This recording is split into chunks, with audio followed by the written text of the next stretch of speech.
There is a race. There is a race that is going on now. Your race is now. There is a battle that is going on in the universe and even in your life. There is a battle. There is a race. And this is your moment. Do you know that when you run with God and you delay the divine response, you can lose it. But if you persevere, bear, and run, you cannot lose, and you will be a winner. Your race is now. There is a race, there is a battle, there is a journey. You're running the race you were born to win. You are a winner. I'm talking to you, God is talking to you, that you are running the race that you were born already to win. You are a winner, and it's time to run. It's time to run. Not an old pattern of thinking, not an old pattern of your ways, not an old lifestyle, but it is time to run with a new way. It's time to realize that you are unstoppable. It's time to realize that you are unstoppable. I have a question for you. Are you unstoppable? Are you pursuing? Or are you just walking? Or are you just complaining? Or are you just whining? God is talking to you. And you are not only hearing my voice, you are hearing the voice of God, which is unstoppable. Unstoppable. You are serving unstoppable God that never fed up on you. Even you talk crazy sometimes, you talk crazy and you are becoming lazy. God is working unstoppable in your destiny. I want you to bow your heads. Listen carefully what God wants to tell you today. Father, I give you praise and I give you glory all the time, Father God. I thank you for these people globally, oh God, whether they are in the local area, they are everywhere on the world, or they are in US, in Asia, in Africa, and UK. Father, I thank you for those people who are under the sound of your voice through this podcast, through this channel, oh God. I ask your touch, oh Lord God, that the old ways, oh God, is buried. It is uprooted. It is demolished, destroyed in the name of Jesus. And I thank you, Father God, that we welcome the King of Glory to bring new thing, new mindset, new talk, new walk in the name of Jesus. I give you praise. They give you praise. In Jesus' name, amen. You are unstoppable. So in Proverbs 24, verse 15 to 6, the Bible says, don't be a cruel person who attacks good people and hurts their families. Even if good people fall 7 times, they will get back up. But when trouble strikes the wicked, they cannot back up. So I want you to meditate that Proverbs 24 verse 16, because you are not a cruel people.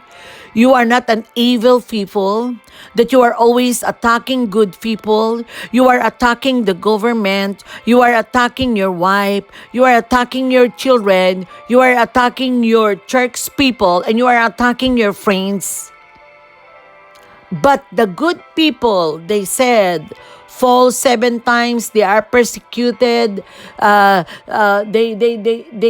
They are abused and accused, but they will get back up. they will get back up because they are good people. So the things that you can see to this scripture is those cruel people or wicked people, amen, they keep on, they just want to destroy themselves by their own issues. When you cannot overcome the hearts and pain, everywhere you go there will be a pain, a heart. Everywhere you go there's something issues that you cannot solve. Unless you solve the problem inside of you, you can solve the issues around you. Come on. Unless you solve the issues or the problem inside of you, you cannot solve the atmosphere around you. You cannot solve anybody around you. You cannot solve the issues of your family, because before you can solve others' issues, you must to solve first your issues. Amen? Hallelujah. You are God's loyal people. Don't stay down too long. Get up. The wicked will end up, but you as a good people, a child of God, a God-fearing people, you will get up and you raise hallelujah in the midst of the storm. You will raise up your hallelujah in the midst of that storm. So you will continue to get back up. Get up, get up. Because why? You are operating on God's supernatural strength. And you are unstoppable when you walk within His will. You are unstoppable. What do you mean unstoppable, Pastor Tita? What I mean is, sometimes, pastors cannot get up. They've been through a lot. Accused, rejected, abused, misinterpret. But those pastors that God is their supernatural strength, they are unstoppable. It doesn't matter if the members of the church or the people around them doesn't like them. But for me, I am unstoppable. Can you say it with me? Decree and declared, I am unstoppable because I am walking in the will of God. I am unstoppable because I am walking in the will of God. You must thank the Lord that you will continue to rise up. Arise, man of God. Arise, woman of God. Arise, family of God. Arise, church leaders. Arise, business people. Arise, politician. Arise, those who are in the hospital. In the name of Jesus, get up, get up, get up. In Jesus' name. Father, I give you praise and I give you glory, O Lord God. Thank you for those people who are under the sound of this voice right now. Arise in Jesus' name. You are in the hospital right now, and the doctors pronounce a negative words in you that you will live only for 2 weeks. But I come to tell you, I have a testimony of my life. Even the doctors pronounce something that it's really true, but I'm not living in the reality. I'm living in the supernatural walk. I'm living in a supernatural strength. I'm living in a supernatural divine healing. So if you can just get up, if you are in the hospital right now, wherever you are, in your bed, that you are suffering because you've been depressed because the doctors announce and pronounce to you that you will live only 2 weeks, and you will call this line and you will testify, Pastor Tita, I am unstoppable. I am walking. I am rising up. I am alive. I am healed. I give God the glory. Come on, in the name of Jesus.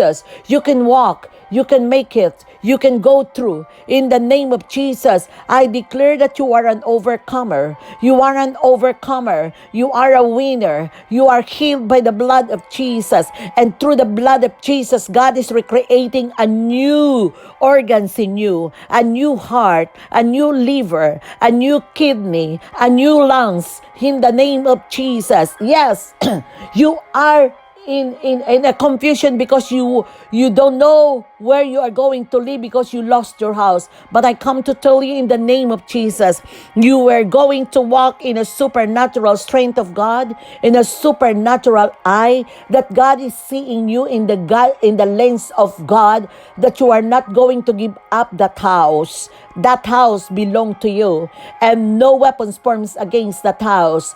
No hands can touch your house. You will stay there, you will live there, and God is always with you. He will never leave you. He will never forsake you, because you are unstoppable. You are a winner. You are not a quitter. You are not a whiner. You are an overcomer in Jesus' name. And you will call this line 1-800-757